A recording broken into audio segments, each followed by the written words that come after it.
കരിയറിൽ മുന്നേറുവാൻ വനിതകളെ പ്രാപ്തരാക്കുന്ന professional finishing school, an initiative of Kerala State Women's Development Corporation. Reach എത്തു സ്വപ്നങ്ങൾക്കും അപ്പുറം.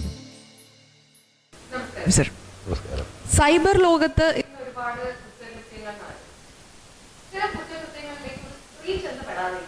ശ്രദ്ധിക്കേണ്ട കാര്യങ്ങൾ എന്തൊക്കെയാണ്?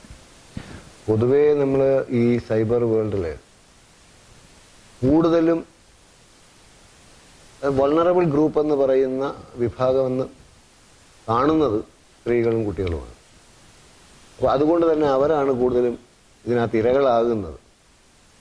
ഇപ്പം നമ്മൾ കേരള പോലീസിൽ റിപ്പോർട്ട് ചെയ്തിട്ടുള്ള പല കേസുകളിലും അല്ലെങ്കിൽ റിപ്പോർട്ട് ചെയ്ത ഈ കംപ്ലയിൻസിലും കൂടുതലും സ്ത്രീകളുടെ ഭാഗത്തുനിന്നും കുട്ടികളുടെ ഭാഗത്തുനിന്നും ഒക്കെയാണ്, അതും പെൺകുട്ടികളുടെ ഭാഗത്തുനിന്നാണ്. ഇതിൻ്റെ കാരണമായിട്ട് ഞാൻ കാണുന്നത് ഒരു പരിചയമില്ലാത്ത ആൾക്കാർക്ക് മൊബൈൽ ഫോൺ കൊടുക്കുക.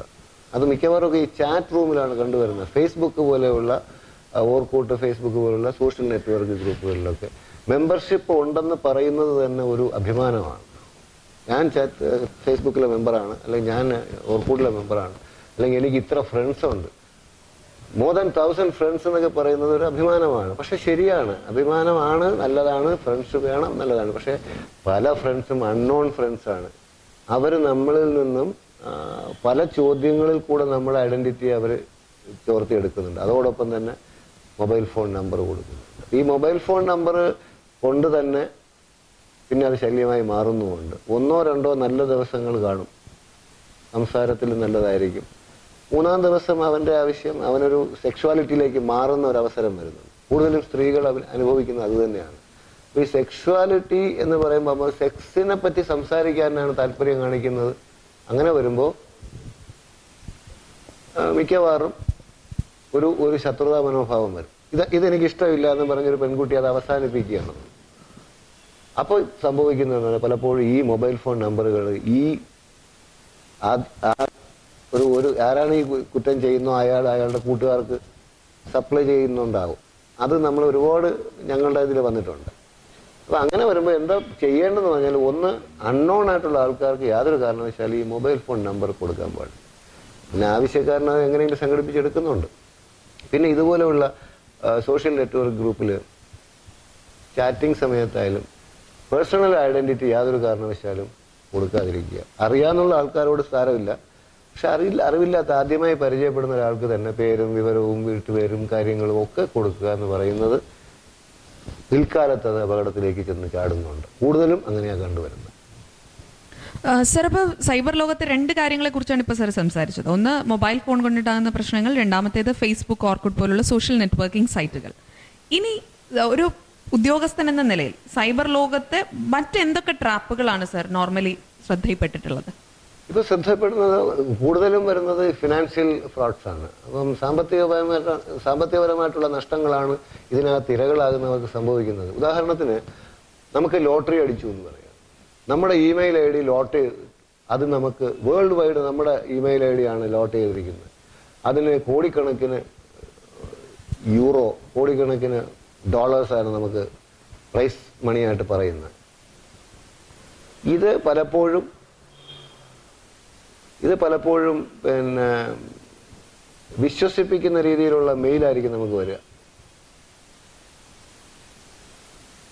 ഈ മെയിലിൽ പറയും, നിങ്ങൾ മറ്റാരോടും പറയാൻ പാടില്ല, ഇത് റെപ്പറ്റേഷൻ ഉണ്ടാകാൻ സാധ്യതയുണ്ട് എന്ന് പറഞ്ഞിട്ട് നമ്മളോട് വളരെ വളരെ വിശ്വസിപ്പിക്കുന്ന രീതിയിലുള്ള മെയിൽസൊക്കെ വരും. ലോട്ടറി അടിച്ചു എന്ന് പറഞ്ഞിട്ട്. അപ്പോൾ അതോടൊപ്പം നമ്മൾ റെസ്പോണ്ട് ചെയ്ത് കഴിഞ്ഞാൽ ഉണ്ടാകുന്നതെന്ന് പറഞ്ഞാൽ ഒരു പ്രോസസ് ചാർജ് എന്ന നിലയ്ക്ക് ഒരു $1000, അതിന് ഈക്വലൻ ടു ഇന്ത്യൻ റുപ്പീസ് എന്ന് പറഞ്ഞിട്ടൊക്കെ നമ്മൾ അങ്ങോട്ട് കൊടുക്കേണ്ടി വരും. അതിനൊരു ബാങ്ക് അക്കൗണ്ട് നമ്പറൊക്കെ തരിക. ഇതൊക്കെ ഫേക്കായിട്ടുള്ള ആളുകളാണ്, അല്ലെങ്കിൽ ഫേക്കായിട്ടുള്ള ഫോൺ നമ്പർ എടുക്കുന്നത് തന്നെ, ഫോൺ എടുക്കുന്നത് തന്നെ ഫേക്കായിട്ടുള്ള ഈ ID പ്രൂഫ് കൊടുത്തിട്ടൊക്കെ ആയിരിക്കും. മിക്കവരൊക്കെ ഡൽഹി ബേസ്ഡ് ആണ് അവർ ചെയ്യുക. അത് ഇവരുടെ ഏജൻസ് ആണ് ആക്ച്വലി. ഇതെല്ലാം നടക്കുന്നതൊക്കെ ആഫ്രിക്കൻ കൺട്രീസിലാണ് കൂടുതൽ. ഇതുകൊണ്ട് തന്നെ ഇതിനൊക്കെ നൈജീരിയൻ ഫ്രോഡ് എന്നാണ് അറിയപ്പെടുന്നത്. അപ്പോൾ ഇത് റെസ്പോണ്ട് ചെയ്തു എന്ന് അവർക്ക് മനസ്സിലായി കഴിഞ്ഞാൽ ഒരു ഇരയായി എന്നാണ് അവർ കണക്കാക്കുന്നത്.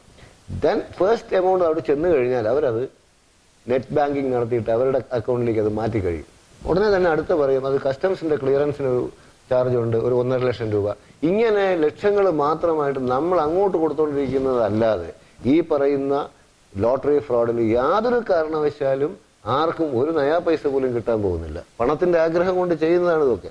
പക്ഷേ ഈ ഞങ്ങൾക്ക് റിപ്പോർട്ട് ചെയ്തിട്ടുള്ളതിൽ നല്ലൊരു ശതമാനം ആൾക്കാർക്കും ലക്ഷങ്ങളാണ് നഷ്ടപ്പെട്ടിരിക്കുന്നത്. 50 ലക്ഷം വരെ നഷ്ടപ്പെട്ടവർ ഞങ്ങൾക്ക് റിപ്പോർട്ട് ചെയ്തതിലുണ്ട്. അതുപോലെ തന്നെയാണ് ഈ ഓൺലൈൻ ജോബ് ഓഫേഴ്സ്. ഒരു കാരണവശാലും നമ്മൾ ആരും ആപ്ലിക്കേഷൻ പോലും കൊടുത്തിട്ടില്ലാത്ത, അല്ലെങ്കിൽ ഒരു സൈറ്റിൽ പോലും പേര് പോലും രജിസ്റ്റർ ചെയ്തിട്ടില്ലാത്ത നമുക്ക് നമ്മുടെ വിദ്യാഭ്യാസ യോഗ്യത എന്തെന്ന് പോലും അറിയാതെ ജോബ് ഓഫേഴ്സ് വരും. നല്ല ജോബ് ഓഫേഴ്സാണ് വരിക. ഈ ജോബ് ഓഫേഴ്സ് വരുമ്പോൾ നമ്മുടെ ജനം ശ്രദ്ധിക്കേണ്ട ഒരൊറ്റ കാര്യമേ ഉള്ളൂ. ഒരു റെപ്യൂട്ടഡ് കമ്പനിയും അങ്ങോട്ട് പൈസ ആവശ്യപ്പെടത്തില്ല. ഇവിടെ മിക്കവാറും വരുന്നത് ഇപ്പോൾ Coca Cola company, Videocon company, Tata Motors, ഇന്ത്യയിലുള്ള പല കമ്പനികളുടെയും പേരിൽ വരുന്നുണ്ട്. ഇതൊക്കെ ആദ്യം ഒരു ഇനിഷ്യൽ ഡെപ്പോസിറ്റ് ചോദിക്കും. ഒരു 10,000 രൂപയ്ക്ക് അടുത്തൊരു എമൗണ്ടേ ചോദിക്കുകയുള്ളൂ. അത് കാണുമ്പം തന്നെ ഇതൊരു ഫ്രോഡ് മെയിലാണ് എന്ന് മനസ്സിലാക്കിയേ പറ്റൂ. ഇത് യാതൊരു കാരണവശാലും ഇതിൽ ചാടാൻ പാടില്ല. അതുപോലെ തന്നെ നമ്മുടെ കോൺടാക്ട് ലിസ്റ്റിലുള്ളവർക്കൊരു മെയിൽ പോകുന്നുണ്ട്. ഞാനിങ്ങനെ യാത്ര പറയാൻ വിട്ടുപോയി, ഞാനിപ്പോൾ സ്പെയിനിലാണ്, ഞാൻ അവിടുത്തെ ഒരു ഹോട്ടലിലായി പോയി, എൻ്റെ എല്ലാ സാധനങ്ങളും മോഷണം പോയിരിക്കുകയാണ്, അപ്പോൾ എനിക്ക് എന്തെങ്കിലും ഒരു സഹായം വേണം, $2,500 എനിക്ക് അയച്ചു തരിക, ഞാൻ നാട്ടിൽ വന്നിട്ട് തരാമെന്നൊക്കെ പറയുന്നത്. അപ്പോൾ നമ്മളെ അറിയാവുന്ന ആൾക്കാർ പോലും വിശ്വസിക്കുന്ന രീതിയിലുള്ളൊരു മെയിലായിരിക്കും. ഇങ്ങനെ പൈസ അയച്ചു കൊടുത്താലും അതും ഈ പറയുന്ന ഫ്രോഡ്സ്റ്റേഴ്സിൻ്റെ കയ്യിൽ ചെന്നപ്പെടും. അതും യാതൊരു കാരണവശാലും ഇങ്ങനെയുള്ള മെയിലുകൾ റെസ്പോണ്ട് ചെയ്യരുത് എന്നാണ് എനിക്ക് പറയാനുള്ളത്. സർ, ഇൻ കേസ് ഇങ്ങനെ ഒരു മെയിലിൽ നമ്മൾ റെസ്പോണ്ട് ചെയ്തു, കയ്യിൽ നിന്ന് കുറച്ച് കാശ് പോവുകയും ചെയ്തു, പോലീസ് അധികാരികളോട് പരാതിപ്പെട്ടാൽ ഈ കാശ് തിരിച്ചു കിട്ടാൻ എന്തെങ്കിലും സാധ്യതയുണ്ടോ? ഇന്നത്തെ സാഹചര്യത്തിൽ യാതൊരു സാധ്യതയില്ല. കാരണം ഈ പറയുന്ന ആൾക്കാരുടെ തന്നെ ഐഡന്റിറ്റി റിവീൽ ചെയ്യാൻ വലിയ ബുദ്ധിമുട്ടാണ്. ഒന്ന്, നമുക്ക് ഇന്റർനാഷണലി ഉള്ള ഒരു അന്വേഷണം വേണ്ടിവരും. ഇപ്പൊ നമുക്ക് ഇത് പലതും കേസുകൾ രജിസ്റ്റർ ചെയ്തിട്ടുണ്ട്. ഞങ്ങൾക്ക് ഒരുപാട് കംപ്ലയിൻസ് കിട്ടുന്നുണ്ട്. ഞങ്ങൾ ആരും ഡിസ്കറേജ് ചെയ്യാറില്ല, കംപ്ലയിന്റ് തരുന്നവരുടെ അടുത്ത് കൊണ്ടുപോകാനൊന്നും പറയാറില്ല. പക്ഷെ ഒരു കാര്യമുള്ളതെന്ന് പറഞ്ഞാൽ ഞങ്ങൾക്കിതിന്റെ ഏത് അറ്റം വരെ എത്താൻ കഴിയുമോ അത് അവിടെ വന്ന് അവസാനിപ്പിക്കുന്ന ഒരു അവസ്ഥ. അതായത് ഇപ്പോൾ മിക്കവാറും കണ്ടുവരുന്നത് UK-യിലോ അല്ലെങ്കിൽ ആഫ്രിക്കൻ കൺട്രീസായ നൈജീരിയയാണ് കൂടുതലും കണ്ടുവരുന്നത്. അവിടുത്തെ ഒരു IP അഡ്രസ്സാണ് നമുക്ക് കിട്ടുന്നത്. പിന്നെ ആ IP അഡ്രസ്സ് ആർക്കാണ് അലോട്ട് ചെയ്തിരിക്കുന്നത് എന്നുള്ളതിനെ കുറിച്ചുള്ള എഴുത്തുകുത്തുകൾ നടക്കുക എന്ന് പറയുന്നത് അത് ഇന്റർനാഷണൽ ട്രീറ്റിയെ ബാധിച്ചിരിക്കുന്ന കാര്യങ്ങളാണ്. അതുകൊണ്ട് തന്നെയാണ് ഞാൻ പറയുന്നത് യാതൊരു കാരണവശാലും ഇത് റെസ്പോണ്ട് ചെയ്യാതിരിക്കുക എന്നുള്ളത്. പിന്നെ പൈസ തിരിച്ച് കിട്ടുമോ ഇല്ല എന്നുള്ള കാര്യം അന്വേഷണത്തിലൂടെ അതുപോലെ ഒരുപാട് പ്രോസസ്സൊക്കെ വേണ്ടി വരും. പക്ഷെ അതിനെ യാതൊരു കാരണവശാലും തിരിച്ചറിയാൻ കഴിയുന്നില്ല എന്നുള്ളത്. ഇത് വേൾഡ് വൈഡ് നടക്കുന്ന ഒരു കാര്യം. ഇത് ഇന്ത്യയിൽ മാത്രം നടക്കുന്നതല്ല, കേരളത്തിൽ മാത്രമല്ല, ലോകം മുഴുവൻ ഈ ഫ്രോഡ് നടക്കുന്നുണ്ട്. സർ, ഇത്തരത്തിലൊരു പ്രശ്നം വന്നു കഴിഞ്ഞാൽ നമ്മൾ എങ്ങനെയാണ് പരാതിപ്പെടേണ്ടത്? അബദ്ധത്തിൽ പെട്ടുപോയി എന്നിരിക്കട്ടെ, അങ്ങനെയാണെങ്കിൽ അടുത്ത് ഞാൻ എടുക്കേണ്ട സ്റ്റെപ്പ് എന്തായിരിക്കും? എന്തായാലും നിയറസ്റ്റ് പോലീസ് സ്റ്റേഷനിൽ ഒരു കംപ്ലൈന്റ് കൊടുക്കാവുന്നതാണ്. അതാണ് പൊതുജനങ്ങളെ സംബന്ധിച്ചിടത്തോളം എനിക്ക് പറയാം. പിന്നെ എല്ലാ ജില്ലകളിലും, പോലീസിന്റെ എല്ലാ ജില്ലകളിലും SP-മാരുടെ ഓഫീസിൽ അല്ലെങ്കിൽ കമ്മീഷണേഴ്സിന്റെ ഓഫീസിൽ സൈബർ സെല്ലുകൾ പ്രവർത്തിക്കുന്നുണ്ട്. ഞങ്ങളുടെ ഓഫീസ് പോലീസ് ഹെഡ്ക്വാർട്ടേഴ്സിലെ ഹൈടെക് സെല്ലിലെ എല്ലാ സ്ഥലത്തു നിന്നുള്ള കംപ്ലൈന്റ് വരുന്നുണ്ടെങ്കിലും ജില്ലാടിസ്ഥാനത്തിൽ ഈ പറയുന്ന സൈബർ സെല്ലുകളിൽ കംപ്ലൈന്റ് ചെയ്യാം. ഇതിനകത്ത് കംപ്ലൈന്റ് ചെയ്താലും ഇത് ഞാനീ പറയുന്ന രീതിയിലുള്ള അന്വേഷണം നടന്നേ പറ്റുള്ളൂ. സർ, അതുപോലെ ഈ ഫേക്ക് മെയിൽ പോലെ തന്നെ സർ മൊബൈൽ ഫോണിന്റെ പ്രശ്നങ്ങൾ പറഞ്ഞു. ഇൻ കേസ് നമ്മളൊരു മൊബൈൽ ഫോണിൽ നമുക്കൊരു മിസ് കോൾ വരാം, അത് നിരന്തരമായി വന്നത് ശല്യമായി, ഞാൻ റെസ്പോണ്ട് ചെയ്യുന്നില്ല, പക്ഷേ എനിക്ക് ശല്യമായി മാറും, അങ്ങനെ വന്നു കഴിഞ്ഞാൽ ഞാൻ അടുത്ത് എടുക്കുന്ന ഈ മിസ് കോൾ എന്ന് പറയുന്നതാണ് മിക്കവാറും പല അബദ്ധങ്ങളുടെയും തുടക്കം. എന്നെ സംബന്ധിച്ച് ഞാൻ പറയാണ്, പേഴ്സണലി പറയാണ്, എനിക്ക് മിസ് കോൾ വന്നു കഴിഞ്ഞാൽ അത് എനിക്ക് സേവ് ചെയ്തിട്ടില്ലാത്തൊരു നമ്പർ ആണെങ്കിൽ ഞാൻ യാതൊരു കാരണവശാലും തിരിച്ചു വിളിക്കാൻ ശ്രമിക്കാറില്ല. ആവശ്യക്കാരൻ ഇങ്ങോട്ട് വിളിച്ചോട്ടെ എന്ന് വിചാരിക്കും. പിന്നെ ഞാൻ എൻ്റെ ഒഫീഷ്യൽ കപ്പാസിറ്റിയിൽ ചിലപ്പോൾ ഇത് ഞങ്ങളുടെ ഓഫീസേഴ്സ് ആരെങ്കിലും ആണെങ്കിൽ ഞാൻ ചിലപ്പോൾ വിളിച്ച് നോക്കാറുണ്ട്, ഇല്ലെന്ന് പറയുന്നില്ല. പക്ഷെ പൂർണ്ണമായും ഞാൻ പറയുന്നത് അങ്ങനെ വിളിച്ചു നോക്കേണ്ട കാര്യമില്ല. 2, സേവ് ചെയ്തിട്ടുള്ള നമ്പറാണ്, നമുക്ക് തിരിച്ചു വിളിച്ചു നോക്കാം. അതേസമയം ഇത് സ്ഥിരമായ ഒരു ശല്യമായി ഒരു സ്റ്റോക്കിംഗ് രീതിയിൽ മാറുകയാണെങ്കിൽ എന്തായാലും ഞാൻ നേരത്തെ പറഞ്ഞ പോലെ ജില്ലാ സൈബർ സെല്ലുകളുണ്ട്. കൺസേൺഡ് പോലീസ് സ്റ്റേഷനിൽ ആദ്യം കൊടുക്കാം. അവിടെ ഒരു പെറ്റീഷനായിട്ട് അത് സ്വീകരിച്ചതിന് ശേഷം നമുക്കിതിൻ്റെ ടെക്നിക്കലി അന്വേഷണം നടത്തുന്നത് സൈബർ സെല്ലുകളാണ്. ഈ യഥാർത്ഥ നമ്പറിന്റെ ഉടമസ്ഥനെ കണ്ടുപിടിക്കാനും ബാക്കി നടപടികൾ എടുക്കാനും കഴിയും. സർ, സൈബർ സെല്ലിൽ പരാതിപ്പെടേണ്ടത് എങ്ങനെയാണ്? അതിന് എന്തെങ്കിലും ഒരു പെർട്ടിക്കുലർ പ്രോസസ്സോ പ്രൊസീജിയറോ അങ്ങനെ എന്തെങ്കിലും ഉണ്ടോ? ഇപ്പം 2-3 രീതികളുണ്ട്. ഒന്ന്, നേരിട്ട് പോകാം. നേരിട്ട് ആ കൺസേൺഡ് സെല്ലിന്റെ ചാർജിലുള്ള ഓഫീസറുടെ അടുത്ത് പരാതിയായിട്ട് റിട്ടേൺ കംപ്ലൈന്റ് ആയിട്ട് പോകാം. 2, ഇപ്പോൾ കേരള പോലീസിൽ ഇമെയിൽ സംവിധാനം നിലവിലുള്ളതുകൊണ്ട് എല്ലാ സൈബർ സെല്ലുകൾക്കുമുള്ള ഇമെയിൽ IDs നമ്മുടെ തന്നെ കേരള പോലീസിന് തന്നെ വെബ്സൈറ്റിൽ പബ്ലിഷ് ചെയ്തിട്ടുണ്ട്. അതുപോലെ ഹൈടെക് സെല്ലായാലും എല്ലാ സൈബർ സെല്ലുകളുടെയും ഇമെയിൽ ID, അതുപോലെ SP മാർ എല്ലാ ഓഫീസേഴ്സിൻ്റെ മൊത്തം എല്ലാ പോലീസ് സ്റ്റേഷൻ്റെയും ഇമെയിൽ ID സഹിതം പബ്ലിഷ് ചെയ്തിട്ടുണ്ട്. അതിൽ മെയിലായിട്ട് വേണമെങ്കിലും പെറ്റീഷൻ അയക്കും. ഈ മെയിലായിട്ട് പെറ്റീഷൻ അയക്കുമ്പോൾ പലപ്പോഴും ഞാൻ കണ്ടുവരുന്നത് ഒരു ഇമെയിൽ ID മാത്രം കാണും. I am being disturbed by this number എന്ന് മാത്രമേ കാണുള്ളൂ. ആരാണ് ഈ പെറ്റീഷൻ അയക്കുന്നതെന്ന്. അതുകൊണ്ട് ഇത് ജെന്യുവനായിട്ട് പ്രോപ്പറായിട്ട് ഒരു കംപ്ലൈൻറ്റ് വിത്ത് ഫുൾ അഡ്രസ്.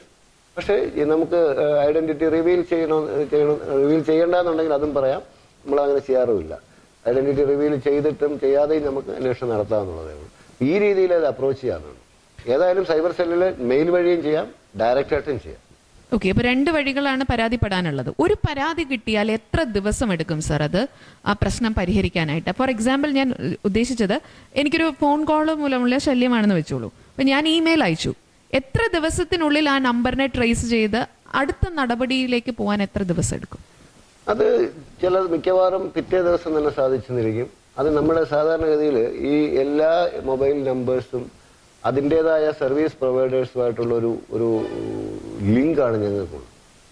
അപ്പോൾ അതിൽ നിന്നും കിട്ടുന്ന മുറയ്ക്ക് ഇത്രയും പെട്ടെന്ന് അത് ചെയ്യാൻ കഴിയും. ഒരു ദിവസം, 2 ദിവസം, മാക്സിമം 3, 4, അതിനപ്പുറത്തൊന്നും പോകാൻ സാധ്യതയില്ല. ഇത് ഒരു ആളുടെ ഐഡന്റിറ്റി റിവീൽ ചെയ്യാനായിട്ട് വളരെ എളുപ്പം ചെയ്യാൻ കഴിയും.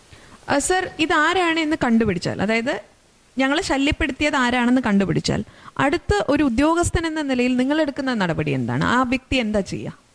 അല്ല, പൊതുവേ ഞങ്ങൾ ചെയ്യാറുള്ളത് ആ വ്യക്തിയുമായിട്ട് ബന്ധപ്പെടാറുണ്ട്. പിന്നെ ചിലപ്പോൾ ഞങ്ങളുടെ ഓഫീസിലേക്ക് വിളിച്ച് വരുത്താറുണ്ട്. അത് രണ്ടും സാധ്യമല്ല എന്നുണ്ടെങ്കിൽ ആ കംപ്ലൈനന്റ് ഏത് പോലീസ് സ്റ്റേഷൻ ലിമിറ്റിലാണ് താമസിക്കുന്നത് ആ പോലീസ് സ്റ്റേഷനിൽ നേരത്തെ കംപ്ലൈന്റ് കൊടുത്തിട്ടുണ്ടോ എന്ന് നോക്കുന്നുണ്ട്. ഇല്ല എന്നുണ്ടെങ്കിൽ ആ പോലീസ് സ്റ്റേഷനിലേക്ക് ഞങ്ങൾ അതിന് ഫർദർ ലീഗൽ പ്രോസസ്സിന് വേണ്ടി ഞങ്ങൾ അയച്ചു കൊടുക്കാറുണ്ട്. പിന്നെ പലപ്പോഴും കണ്ടുവരുന്നത് ആളിനെ തിരിച്ചറിഞ്ഞു കഴിഞ്ഞാൽ ഈ കംപ്ലൈനന്റിന്റെ ഭാഗത്തുനിന്ന് തന്നെ ഫർദറായിട്ട് മൂവ് ചെയ്യാൻ താല്പര്യം കാണിക്കാത്ത ഒരുപാട് പെറ്റീഷനേഴ്സ് ഉണ്ട്.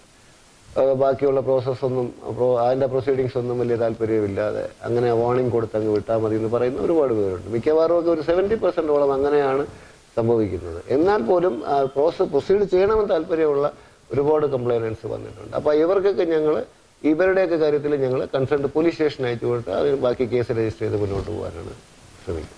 സർ, ഞാനിപ്പോൾ ഇമെയിൽ അയക്കുന്നു, ആരാണ് എന്നെ വിളിച്ചത് എന്നുള്ളത് നിങ്ങൾ ഐഡന്റിഫൈ ചെയ്യുന്നു. അത് കഴിഞ്ഞാൽ ഈ വ്യക്തി ആരാണ് എന്നുള്ളത് എന്നെ അറിയിക്കുമോ? അറിയിക്കണമെങ്കിൽ അറിയിക്കാന്നുള്ളതേ ഉള്ളൂ. പക്ഷെ അതിന് കൂടുതലും ഞങ്ങൾ അങ്ങനെ, കാരണം വെച്ചാൽ നിയമം പിന്നെ കയ്യിലെടുക്കും. അവിടെ വ്യക്തികൾ തമ്മിലുള്ള പ്രശ്നങ്ങളായി മാറും. അതുകൊണ്ട് തന്നെ ഞങ്ങൾ തന്നെയാണ് കൂടുതലും അതിനെ വിളിച്ച് സംസാരിച്ച് അവസാനിപ്പിക്കുന്നത്. അതിനും താല്പര്യം കാണിക്കുന്നില്ല, അല്ലെങ്കിൽ ഈ സംസാരിക്കുന്ന ആൾ വീണ്ടും അത് കണ്ടിന്യൂ ചെയ്യുന്നുണ്ടെങ്കിൽ മിക്കവാറും ചിലപ്പോൾ ഈ കുടുംബ പ്രശ്നങ്ങളൊക്കെ ആയിരിക്കും. ആരെങ്കിലും കൊണ്ടൊക്കെ വിളിപ്പിക്കുക, ചിലപ്പോൾ ഇവിടെ ഇരുന്നും കൊണ്ട് വിളിക്കാൻ വയ്യാതെ ഗൾഫിൽ നിന്നൊക്കെ വിളിപ്പിക്കുക, ഇങ്ങനെയൊക്കെയുള്ള സംഭവങ്ങളൊക്കെ നടക്കുന്നുണ്ട്. അപ്പോൾ ഇതിനെ അവരെ കൊണ്ട് ഞങ്ങൾ ഇനി മേലാൽ ആവർത്തിക്കില്ല എന്നുള്ള രീതിയിൽ എഴുതി വാങ്ങിക്കുകയോ അല്ലെങ്കിൽ ഓൺ ചെയ്ത് വിടുകയോ ചെയ്തതിന് ശേഷവും അത് കണ്ടിന്യൂ ചെയ്യണമെന്നുണ്ടെങ്കിൽ പിന്നെ ലീഗൽ പ്രോസസ്സ് ബാക്കി സ്റ്റേഷൻ വഴി, പോലീസ് സ്റ്റേഷൻ വഴി ഞങ്ങൾ ചെയ്യാറുണ്ട്. സാർ, ഇതൊരു ഇന്റർനാഷണൽ കോൾ ആണെങ്കിൽ അതിന്റെ നിയമ നടപടികൾക്ക് എന്തെങ്കിലും പ്രശ്നമുണ്ടോ? ഇന്റർനാഷണൽ കോൾസിനെ സംബന്ധിച്ചിടത്തോളം നമുക്ക് അവരുടെ ഐഡന്റിറ്റി കിട്ടാനായിട്ട് ആ ഏജൻസിയുമായിട്ട് ബന്ധപ്പെടേണ്ടതുണ്ട്. അത് ഞാൻ നേരത്തെ പറഞ്ഞതുപോലെ അത് ഇന്റർനാഷണൽ ട്രീറ്റിയുടെ ഭാഗമാണ്. കേരളത്തിലെ ഒരു നമ്പർ കിട്ടും പോലെ അല്ല, അല്ലെങ്കിൽ ഇന്ത്യയുടെ ഒരു നമ്പറിന്റെ ഡീറ്റെയിൽസ് കിട്ടും പോലെ അല്ല ഇന്റർനാഷണലി ഔട്ട്സൈഡ് ഇന്ത്യ ഒരു നമ്പർ കിട്ടുന്നത്. അതിന് കുറച്ച് പ്രോസസ്സുണ്ട്. അതും കിട്ടാൻ സാധ്യതയുള്ള കാര്യങ്ങൾ തന്നെയാണ്. ഏത് സ്ഥലത്തുനിന്ന് വിളിച്ചാലും അത് നമ്പർ ആരുടേതാണെന്നും അതിനെക്കുറിച്ചുള്ള വിവരങ്ങളും ഞങ്ങൾക്ക് കിട്ടാനുള്ള എല്ലാ സംവിധാനങ്ങളും ഉണ്ട്. സർ, ഈ ഇടയ്ക്ക് ഒരു പ്രശ്നം കേട്ടിരുന്നു. ഒരു ഫോറിൻ നമ്പറിൽ നിന്ന് കോൾ വരുന്നു, തിരിച്ചു വിളിക്കുമ്പോൾ നമ്മുടെ മൊബൈലിലെ കാശ് പോകുന്നു. അതായത് മിസ് കോൾ ആയിട്ട് പോലും അങ്ങോട്ട് വിളിച്ചു കഴിഞ്ഞാൽ വിളിച്ച മാത്രയിൽ നമ്മുടെ കാശ് നഷ്ടപ്പെടുന്നു. അതെന്തായിരുന്നു? അതൊരു ടെക്നിക്കൽ കാര്യമാണ്. അതിനെക്കുറിച്ച് ഞങ്ങളും അന്വേഷിച്ച് പഠിച്ചുകൊണ്ടിരിക്കുകയാണ്. അതെനിക്ക് എന്താണെന്ന് ഇപ്പൊ പറയാൻ പറ്റാത്തത്. ഓക്കെ സർ, മൊബൈലുമായി ബന്ധപ്പെട്ട് വേറെ എന്തൊക്കെയാണ് പ്രശ്നങ്ങൾ വരാനിടയുള്ളത്? മൊബൈലുമായിട്ട് പ്രശ്നങ്ങൾ ഇനി വരുന്ന ഒരു കാര്യം എന്ന് പറയുന്നത് വളരെ ശ്രദ്ധിക്കേണ്ട ഒരു കാര്യം ഈ മൊബൈലിലെ ക്യാമറാസിന്റെ ദുരുപയോഗമാണ്. മൊബൈലിലെ ക്യാമറ എന്ന് പറയുന്നത് ഒരു അത്യാവശ്യ ഘടകമാണെന്ന് എനിക്ക് തോന്നുന്നില്ല. പൊതുവെ കുട്ടികളുടെ ഇടയിൽ, സ്കൂൾ കുട്ടികളുടെയും കോളേജ് കുട്ടികളുടെ ഇടയിൽ കണ്ടുവരുന്നത് ഈ മൊബൈൽ ക്യാമറ ഉപയോഗിച്ചുള്ള ദുരുപയോഗമാണ്. പലപ്പോഴും കൂടെ പഠിക്കുന്ന പെൺകുട്ടികളുടെ പടം എടുത്തിട്ട് ആ പടം ഈ കുട്ടികൾ അറിയാതെ തന്നെ മറ്റ് പലർക്കും ബ്ലൂടൂത്ത് വഴിയും ഒക്കെ അയച്ചു കൊടുക്കുന്നത് കാണുന്നുണ്ട്. അപ്പോൾ ഒരു കൺസെന്റ് ഇല്ലാത്ത രീതിയിൽ ഒരു ഫോട്ടോ എടുക്കുക എന്നൊക്കെ പറയുന്നത് അത് നമുക്ക് കുറ്റകരമായ ഒരു കാര്യമാണ്. അതുപോലെ തന്നെ ഈ നല്ല ചിത്രങ്ങളെ മോർഫ് ചെയ്ത് മോശമായി ചിത്രീകരിച്ച് നെറ്റിലൊക്കെ പബ്ലിഷ് ചെയ്യുന്ന ഇത് വരുന്നത് മിക്കവാറും ഒക്കെ ഇപ്പം മൊബൈലിൽ നിന്നാണ് അപ്ലോഡിങ് കൂടുതലും കണ്ടുവരുന്നത്. അതുകൊണ്ട് തന്നെ അത് വളരെ സൂക്ഷിക്കേണ്ട ഒരു കാര്യമാണ്. പലപ്പോഴും ഈ ഹോട്ടലിലും അതുപോലെ പല പബ്ലിക് പ്ലേസുകളിലും പോകുമ്പോൾ പെൺകുട്ടികൾ പ്രത്യേകം ശ്രദ്ധിക്കേണ്ടതെന്ന് പറഞ്ഞാൽ ചുറ്റുവട്ടത്ത് ഈ ക്യാമറകൾ, മൊബൈൽ ക്യാമറകളും ഒക്കെ ഉണ്ടോ എന്നൊക്കെ ഒന്ന് ചെക്ക് ചെയ്യുന്നത് നന്നായിരിക്കും. സർ, മൊബൈൽ ഫോൺ കയ്യിൽ നിന്ന് നഷ്ടപ്പെട്ടു പോവുകയാണെങ്കിൽ പിന്നെ അടുത്ത പ്രൊസീജിയേഴ്സ് എന്തൊക്കെ? മൊബൈൽ ഫോൺ നഷ്ടപ്പെട്ടു പോയാൽ അത് കണ്ടുപിടിക്കാനുള്ള ഒരു സംവിധാനം ഉള്ളത്. ഈ മൊബൈൽ ഫോണിന് ഒരു സീരിയൽ നമ്പർ ഉണ്ട്. സീരിയൽ നമ്പറിന് അറിയപ്പെടുന്നത് IMEI നമ്പർ എന്നാണ്, international mobile equipment identity number. ഇതൊരു 15 ഡിജിറ്റ് നമ്പറാണ്. എല്ലാ കമ്പനികളുടെയും മൊബൈൽ ഫോണിൽ ഈ ഒരു നമ്പർ, ഇത് യൂണീക്കാണ്. ഒരു നമ്പർ മറ്റൊരു സെറ്റിന് കാണത്തില്ല. അപ്പം നമ്മൾ മൊബൈൽ ഫോൺ വാങ്ങുമ്പോൾ തന്നെ അതിൻ്റെ ബില്ലിൽ, അതിൻ്റെ കേസിൽ, പിന്നെ ഈ മൊബൈൽ ഫോണിനകത്ത് ബാറ്ററിയുടെ അടിവശത്തും ഒക്കെ തന്നെ ഈ IMEI നമ്പർ ഉണ്ടാവും. പിന്നെ ഇതിനകത്ത് *#06# എന്ന് പറയുന്ന ഒരു ഫോർമുല നമ്മൾ ടൈപ്പ് ചെയ്താൽ നമ്മുടെ സ്ക്രീനിൽ ആ നമ്പർ തെളിഞ്ഞു വരും. അപ്പം എവിടെ നിന്നായാലും ഈ നമ്പർ എപ്പോഴും മറ്റൊരു സ്ഥലത്ത് നോട്ട് ചെയ്ത് വയ്ക്കുന്നത് നന്നായിരിക്കും. നഷ്ടപ്പെടുന്നതിന് എപ്പോഴാണെന്നൊന്നും പറയാൻ പറ്റത്തില്ല. അത് നമ്മളിൽ നിന്നും ആരെങ്കിലും മോഷ്ടിച്ചുകൊണ്ട് പോകാം, അല്ലെങ്കിൽ നമ്മുടെ കയ്യിൽ നിന്ന് തന്നെ നഷ്ടപ്പെടാം. അങ്ങനെ വന്നാൽ ഈ IMEI നമ്പർ ഉണ്ടെങ്കിൽ ആ IMEI നമ്പർ വെച്ചിട്ട് ഒരു റിക്വസ്റ്റ് കൊടുക്കുകയാണെങ്കിൽ, അത് ഞങ്ങൾക്കോ അതുപോലെ സൈബർ സെല്ലുകൾ കൊടുക്കുകയാണെങ്കിൽ ഇത് കണ്ടുപിടിക്കാൻ വളരെ ഉപകാരമായിരിക്കും. അത് വളരെ മറ്റൊരാളത് ഉപയോഗിക്കണം. കാരണം വീണ്ടും ഒരു സിം കാർഡ് അതിനകത്ത് ഇട്ടാലേ അത് പിടിക്കാനും പറ്റുള്ളൂ. അങ്ങനെ ഒരു വെറുതെ കൊണ്ടുവച്ചിരുന്നാൽ അത് പിടിക്കാൻ പറ്റത്തില്ല. യൂസ് ചെയ്യണം. രണ്ടാമത് മറ്റൊരാൾ യൂസ് ചെയ്ത് കഴിഞ്ഞ് നമുക്കത് പിടിക്കാൻ പറ്റും. അത് ഞങ്ങൾ ഉപയോഗിച്ച സിം കാർഡ് ആകണമെന്നില്ല, മറ്റൊരു സിം കാർഡ് ഇട്ടാലും നഷ്ടപ്പെട്ടാൽ ആദ്യം ചെയ്യേണ്ട മറ്റൊരു കാര്യം ഇത് എത്രയും പെട്ടെന്ന് നിയറസ്റ്റ് പോലീസ് സ്റ്റേഷനിൽ റിപ്പോർട്ട് ചെയ്യുക എന്നുള്ളതാണ്. രണ്ടാമത് കൺസേൺഡ് സർവീസ് പ്രൊവൈഡേഴ്സിന്റെ കസ്റ്റമർ കെയർ സെന്ററുമായി ബന്ധപ്പെട്ട് ഈ നമ്മൾ ഉപയോഗിച്ചു വരുന്ന സിം കാർഡ് ബ്ലോക്ക് ചെയ്തിട്ട് അതിന്റെ ഡ്യൂപ്ലിക്കേറ്റ് സിം കാർഡ് എടുക്കേണ്ടതാണ്. അതല്ലാന്നുണ്ടെങ്കിൽ നമ്മുടെ സിം കാർഡ് തന്നെ ആയിരിക്കും കൊണ്ടുപോകുന്ന ആൾ ഉപയോഗിക്കാനുള്ള സാധ്യത ഏറ്റവും കൂടുതൽ. അത് നമുക്ക് പിടിക്കാൻ പോകുമ്പോൾ തന്നെ നിങ്ങളുടെ അഡ്രസ്സ് ആയിരിക്കും പറയുക. ഈ ആരുടെ നഷ്ടപ്പെട്ടു ആ അഡ്രസ്സ് ആയിരിക്കും നമുക്ക് കിട്ടിക്കൊണ്ടിരിക്കുക. അതുകൊണ്ട് തന്നെ മറ്റൊരു സിം കാർഡ് ഇടേണ്ടി വരണം. ഇട്ടാലേ നമുക്കത് പിടിക്കാൻ പറ്റും. അപ്പോൾ ഈ ആദ്യം ചെയ്യേണ്ടത് നമ്പർ ബ്ലോക്ക് ചെയ്യുക, അതിന്റെ ഡ്യൂപ്ലിക്കേറ്റ് എടുക്കുക, പോലീസ് സ്റ്റേഷനിൽ റിപ്പോർട്ട് ചെയ്യുക, അതിനുശേഷം മാത്രം ഈ സൈബർ സെല്ലിൽ റിപ്പോർട്ട് ചെയ്യുക. സർ, IMEI നമ്പർ കണ്ടുപിടിക്കേണ്ട ആ കോഡ് ഒന്നുകൂടി ഒന്ന് പറയാമോ സർ? *#06#. ഇത് എല്ലാ മൊബൈലിനും ഇത് തന്നെയാണ്, ഒരേ സാധനം തന്നെയാണ്. ഓക്കെ സർ, മൊബൈൽ പോലെ തന്നെ ഫേസ്ബുക്ക്, ഓർക്കുട്ട് ഇതിന്റെയൊക്കെ പ്രശ്നങ്ങൾ സാർ പറഞ്ഞു. ഇതിലൊക്കെ ആക്ച്വലി ട്രാപ്പ് ആകപ്പെടുന്നത് എന്ത് ആസ്പെക്ട് വെച്ചിട്ടാണ്? നമ്മുടെ തന്നെ ഈ ഫേസ്ബുക്കിലൊക്കെ മിക്കവാറും നേരത്തെ ഓർക്കൂട്ടിലായിരുന്നു ഈ പ്രശ്നം കൂടുതൽ. ഫേസ്ബുക്ക് കുറച്ചുകൂടെ സേഫ്റ്റി ഉണ്ടായിരുന്നു എന്നാണ്, സെക്യൂരിറ്റി ഉണ്ടായിരുന്നു എന്നാണ് പറഞ്ഞതെങ്കിലും ഇപ്പോൾ കൂടുതലും ഫേസ്ബുക്കിൽ നടന്നു വരും. പക്ഷേ ഫേസ്ബുക്കിൽ ഒരു അക്കൗണ്ട് ക്രിയേറ്റ് ചെയ്യുമ്പോൾ, അതിന് പ്രൊഫൈൽ നമ്മൾ ക്രിയേറ്റ് ചെയ്യുമ്പോൾ ഇതിനകത്ത് കുറേയേറെ സെക്യൂരിറ്റി ആസ്പെക്ട്സ് ഉണ്ട്. നമുക്ക് അതിനകത്ത് കുറേയൊക്കെ നമുക്ക് തന്നെ ലോക്ക് ചെയ്യാൻ കഴിയും. പലർക്കും അതറിയില്ല. അപ്പോൾ ഇതിൽ നമ്മൾ കൊടുക്കുന്ന പേഴ്സണൽ ഇൻഫർമേഷൻ, പ്രൊഫൈൽ ഇൻഫർമേഷൻ എന്ന് പറയുന്നത് നമ്മുടെ യഥാർത്ഥമാണെങ്കിൽ അത് മിസ്യൂസ് ചെയ്യുന്നത് നമുക്കത് ബാധിക്കും. അതുകൊണ്ട് തന്നെ കുറെ ഇപ്പൊ ജെൻഡർ, ഞങ്ങൾ പറയാറുണ്ട് ഈ പെൺകുട്ടികൾ ജെൻഡർ ന്യൂട്രൽ ID ക്രിയേറ്റ് ചെയ്യണമെന്ന്. അത് ജെൻഡർ ന്യൂട്രൽ മീൻസ് ആൺകുട്ടിയാണോ പെൺകുട്ടിയാണോ തിരിച്ചറിയാൻ പറ്റാത്ത രീതിയിലുള്ള വാക്കുകൾ ഉപയോഗിച്ച് നമ്മുടെ ID ക്രിയേറ്റ് ചെയ്ത് കഴിഞ്ഞാൽ ആരും അതിലേക്കൊരു ടാർഗറ്റ് ആകില്ല.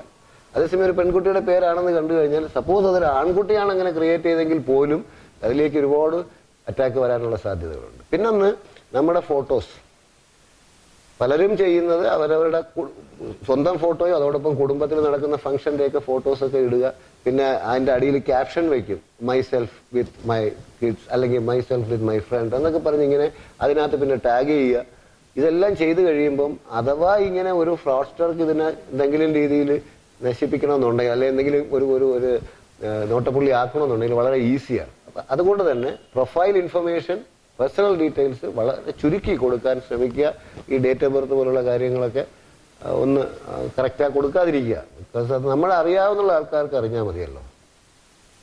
ഈ ഫേസ്ബുക്ക് പോലുള്ള സാധനങ്ങളിൽ നിന്ന് നമ്മൾ ഫോട്ടോ ഡൗൺലോഡ് ചെയ്തെടുത്തതിന് ശേഷം പിന്നീട് അതുമായിട്ട് ബന്ധപ്പെട്ടുള്ള പ്രശ്നങ്ങൾ ഇവിടെ നടക്കുന്നുണ്ടോ?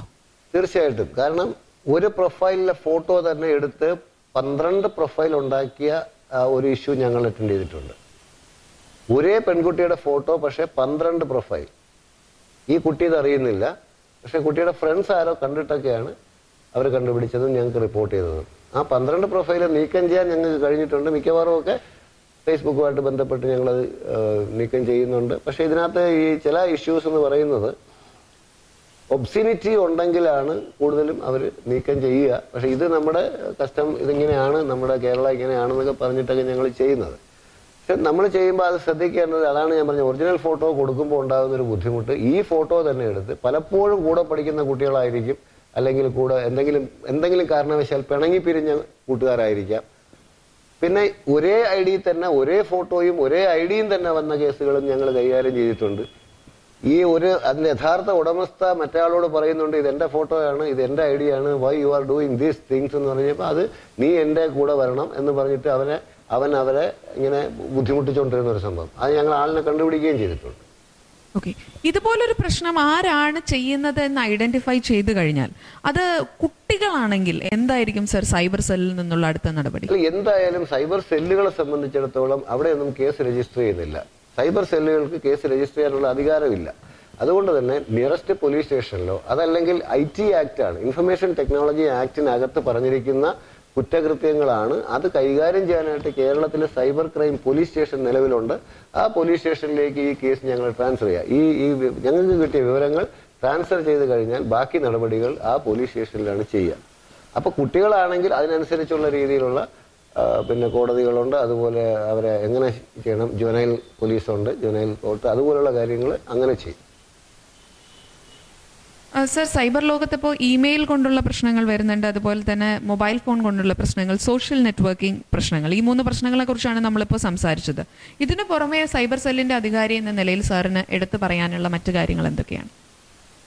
ഞാൻ ഈ പറഞ്ഞ കാര്യങ്ങൾ തന്നെയാണ്. നമ്മുടെ 2 കാര്യങ്ങൾ, കുറച്ച് മാനസിക വൈകൃതം ഇതിനകത്ത് പലതിലും കണ്ടുവരുന്നുണ്ട്.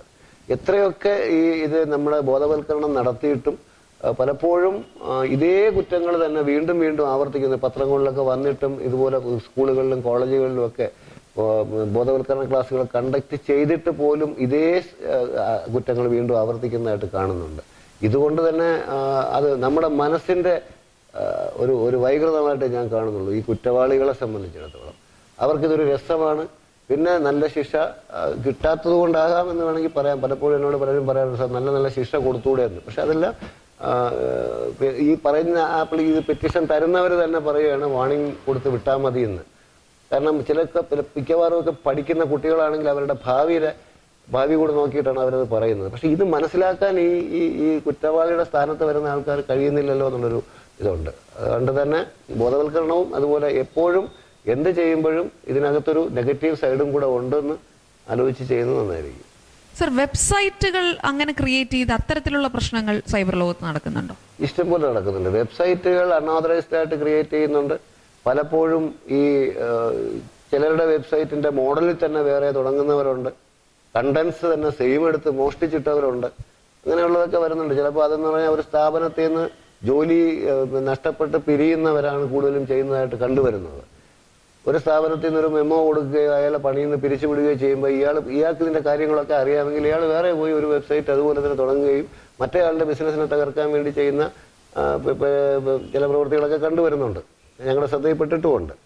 ഇത് മറ്റേ ഫോറിൻ സത്യത്തിൽ ഇതിനകത്ത് നടക്കുന്ന മുഴുവൻ ഇങ്ങനെ ഒരു വെഞ്ചൻസിന്റെ ഭാഗമായിട്ടാണ് കണ്ടുവരുന്നത്. വെബ്സൈറ്റ് ക്രിയേറ്റ് ചെയ്യുന്നത്, ഡ്യൂപ്ലിക്കേറ്റ് ക്രിയേറ്റ് ചെയ്ത് കഴിഞ്ഞാൽ ആവശ്യം അല്ലാത്ത പോസ്റ്റിങ്സ് ഇടുക, ഇതൊക്കെ കണ്ടുവരുന്നുണ്ട്. സർ, നമ്മളൊരു പ്രശ്നത്തിൽ പെട്ടുകഴിഞ്ഞാൽ സൈബർ സെല്ലിനെ വിളിക്കേണ്ട നമ്പറുകൾ ഒന്ന് പറയാമോ?